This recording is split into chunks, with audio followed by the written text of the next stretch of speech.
नीलम गोरेंचा याच्याशी काय संबंध आहे? अशोक खरात पर्सनली भेटायला जातो, त्यांना जे आहे त्या अनेक वेगवेगळ्या गोष्टींबाबत भेटतो, तर याची चौकशी आता SITने करणं गरजेचं आहे. त्यांना विधान परिषदेवर आमदारकी पाहिजे होती, त्यावेळेला सुद्धा हात दाखवायला त्या कॉलेज रोडच्या ऑफिसमध्ये खरातला भेटायला आलेल्या होत्या. अशोक खरात प्रकरणामध्ये नीलम गोरे यांच्यावर काही गंभीर आरोप होत आहेत. नीलम गोरे हे अशोक खरात यांच्या संपर्कात मागील 7 ते 8 वर्षांपासून होत्या. एवढंच काय तर आमदारकी मिळावी, मंत्रिपद मिळावं यासाठी देखील ते अशोक खरात यांच्याकडे जात होत्या. हे आरोप करणारे तृप्ती देसाई सध्या आपल्या सोबत आहेत. ताई, तुम्ही काही गंभीर आरोप नीलम गोरेंवर केलेत, काय तुमच्याकडे पुरावेत आणि काय आरोप करताय? विकृत अशोक खरात जेव्हा अटकेत आला त्यावेळेला अनेक जणांचे फोटो समोर आले, अनेक जणांची नावं समोर आली आणि त्यानुसार मग काही जणांचा राजीनामा घेण्यात आला, काही जणांना आता समन्स येतील, काही जणांची SIT चौकशी होईल. परंतु अनेक राजकीय नेते, अनेक राजकारणी महिला अशा आहेत की ज्यांचे फोटो पुरावे समोर आले नव्हते, परंतु त्या खरातला ओळखत होत्या, खरातशी त्यांचे संबंध होते. हे प्रकरण बाहेर आल्यापासून त्या कधीही काही बोलल्या नाहीत आणि त्यातलं एक नाव म्हणजे जे आहे ते विधान परिषदेच्या उपसभापती नीलम गोरे यांचं. नीलम गोरे जे आहेत त्या 6 ते 7 वर्षापासून जे आहे ते अशोक खरातला ओळखतात. कोरोना काळाच्या आधी जे आहे ते अशोक खरात एक्सप्रेस इन नावाच्या हॉटेलमध्ये जेव्हा पाथर्डी फाट्यावर नाशिकला नीलम गोरे मुक्कामाला होत्या त्यावेळेला अशोक खरात स्वतः त्यांना भेटायला गेलेला होता. अशोक खरात कुणाला भेटायला जायचा? कारण अशोक खरातला भेटायला अनेक VVIP, अनेक उद्योजक, अनेक राजकीय नेते, अनेक मंत्री यायचे, परंतु तो कुणाला भेटायला जायचा? कारण त्याचा स्वार्थ जिथे असायचा, त्याचं काही काम जर मोठ्या नेत्यांकडून होणार असेल, त्यांच्या पदावरून होणार असेल तर तो जायचा. आणि आता आपण बघतोय की ज्या पद्धतीनं अशोक खरात अटकेत आहे त्याचा हवाला रॅकेट समोर येतं आहे. त्याच्यामध्ये आपण जे आहे ते त्याच्या रिव्हॉल्वरचं जे आहे, रिव्हॉल्वर पकडली परंतु त्याची नोंदच नाही, या काही गोष्टी समोर येत आहेत. काही जमिनींचे व्यवहार किंवा आर्थिक देवाणघेवाणीचे जे आहेत ते मुद्दे समोर येत आहेत. मग तो नीलम गोरेंना हॉटेलमध्ये भेटायला का गेला होता? मग काही आर्थिक देवाणघेवाणीशी किंवा त्याला जे काही रिव्हॉल्वरचं लायसन्स मिळत नव्हतं ते मिळवण्यासाठी काही पोलीस अधिकाऱ्यांनी सांगितलं होतं का नीलम गोरेंना भेटायला? नीलम गोरेंचा याच्याशी काय संबंध आहे? अशोक खरात पर्सनली भेटायला जातो, त्यांना जे आहे त्या अनेक वेगवेगळ्या गोष्टींबाबत भेटतो, तर याची चौकशी आता SITने करणं गरजेचं आहे. ते एकदाच भेटलेत का अनेक वेळा भेटलेले आहेत? असे काही पुरावे तुमच्याकडे आहेत का? हे बघा, नीलम गोरे तर अनेक वेळा कदाचित अशोक खरातला मुंबईला भेटले असतील, त्या बाबतीत मला माहीत नाही.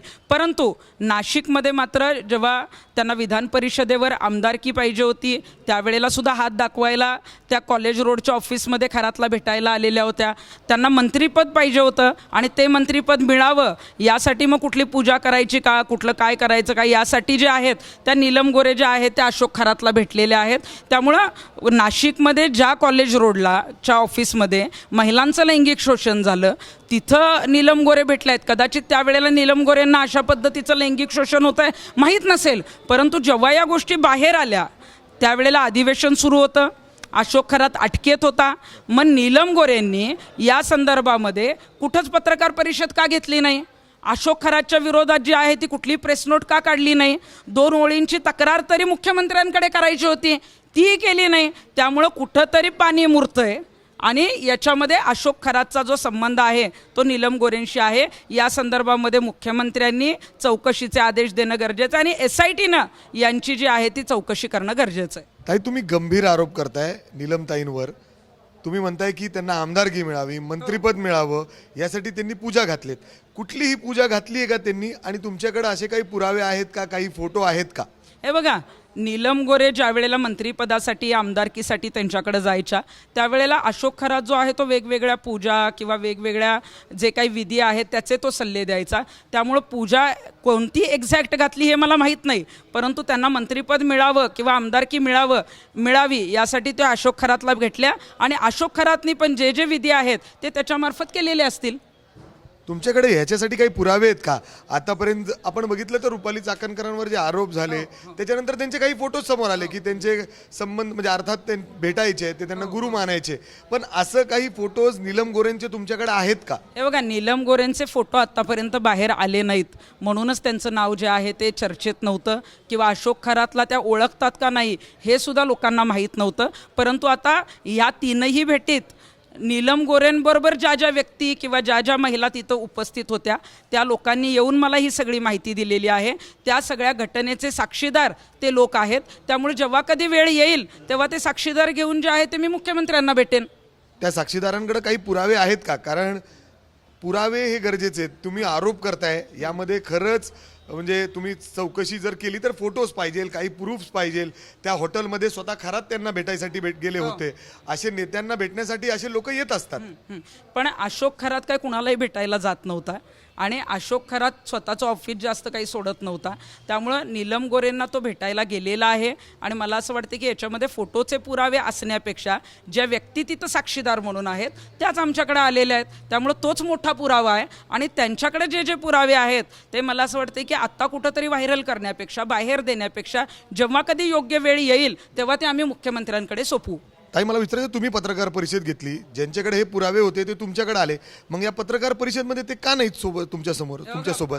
पत्रकार परिषद घेण्यासाठी किंवा आता तुम्ही बघितलं असेल की खरातचं प्रकरण जेव्हा पेनड्राईव्ह घेऊन काही लोक आले होते तेव्हा त्यांचं म्हणणं होतं की पत्रकार परिषद असेल किंवा पोलिसांकडे ते पुरावे गेल्यानंतर ते स्वतः समोर येणार नाहीत.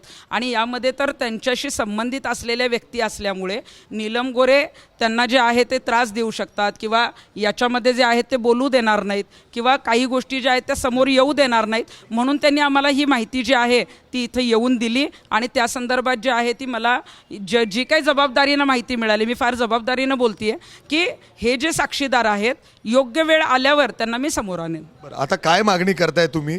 नीलम गोरेंच्या संदर्भात काय चौकशी व्हावी? कारण की पुरावे नाही आहेत, कुठलीही तक्रार त्यांच्या संदर्भात नाहीये, तर चौकशी कशी होणार? हे बघा, पुरावे नाहीत असं म्हणता येणार नाही. त्यांच्याबरोबर ज्या व्यक्ती आहेत त्या साक्षीदार आहेत आणि त्या साक्षीदार त्यांनी तक्रार बी दिलेली नाही ना ताई. त्या साक्षीदाराने पुढे येऊन जेव्हा तक्रार देतील तेव्हा तक्रार दाखल होईल, त्यांची चौकशी होईल. पण तोपर्यंत त्या ज्या आहेत त्या शिवसेनेच्या नेत्या आहेत. त्यामुळे एकनाथ शिंदे साहेबांकडे जे आहे ते आम्ही याची चौकशी करण्यासाठी मागणी करणार आहोत.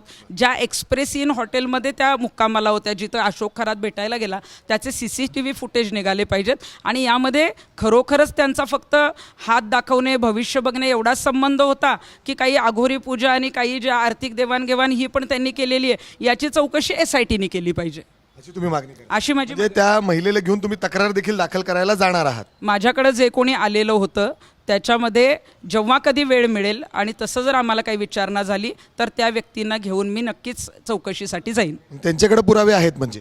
त्यांच्याकडे जे काय ते स्वतः साक्षीदार आहेत, पुरावेही असतील, जे काय असेल ते घेऊन आम्ही जाणार आहोत. अर्थात तृप्ती देसाईंनी या ठिकाणी नीलम गोरे यांच्यावर काही गंभीर आरोप या ठिकाणी केलेले आहेत.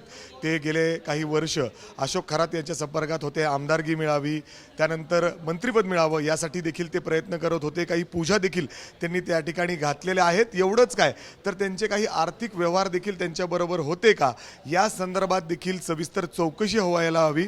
SITने या संदर्भात देखील चौकशी करायला हवी अशी ती मागणी करतायत. एवढंच काय तर तक्रार देखील ते या संदर्भात दाखल करणार आहेत. मुख्यमंत्र्यांना देखील या संदर्भात पत्र देणार आहेत. नीलम गोरेंची देखील पूर्ण चौकशी व्हावी अशी मागणी या ठिकाणी तृप्ती देसाई करतायत. कॅमेरामॅन विजय राऊत, मी मिकी घई, ABP माझा, पुणे. ABP माझा, उघडा डोळे बघा नीट.